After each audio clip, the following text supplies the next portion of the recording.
very mature yung ginawa ninyo, like the kissing scene.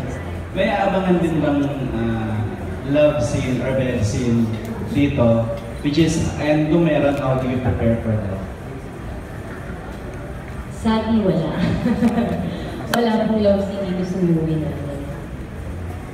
Tapos, is it hard for you, kumbaga compare before na hindi pa kayo, na kayo na ngayon, for a long time, mas nahirapan ba kayong gawin yung mga intimate scene ninyo compare dati? Meron bang awkward pa rin, or pero naging comfortable na kayo sa isa doing the intimate scene dito sa movie na to? For me, no. Actually, what's hard for me is to act like it's still new love, because we're so comfortable already, we're so close already. Like acting like it's your first kiss, it gets hard. Same po. Yeah. I don't think I guess my difference noon, kasi parang noon meron pang parang konting reluctancy, parang may konting hiya pa kasi nga hindi naman po kami.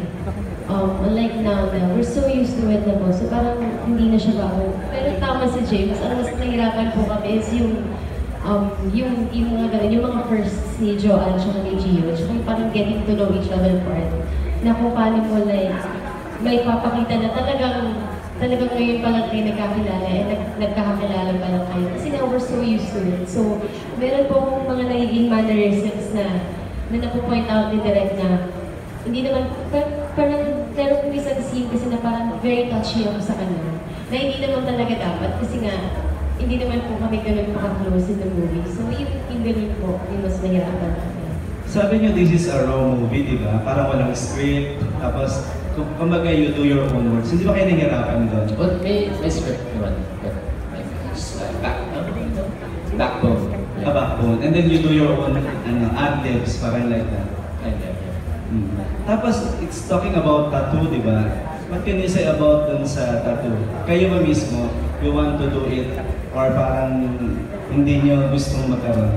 You have. Pero yung marami talaga. For me po, it's nice kasi like tattoos are a form of art. And like, people get tattoos like for memories or like for them to, kunyari merong isang moment or may tao, it's for remembrance. So gaya po sa akin yung mga tattoos ko, meron po siyang ibig sabihin sa akin talaga.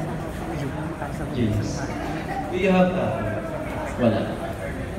It's your choice not to have. My dad's choice. Not my choice. Pero you personally, you want to try it or you don't want? Kung gusto ng dad mo, is it okay with you? Personally, gusto ko. But we'll see. Last na lang, why the millennial couple or girlfriend, boyfriend watch this film? Ano yung matututunan nila watching this Never Not Loving?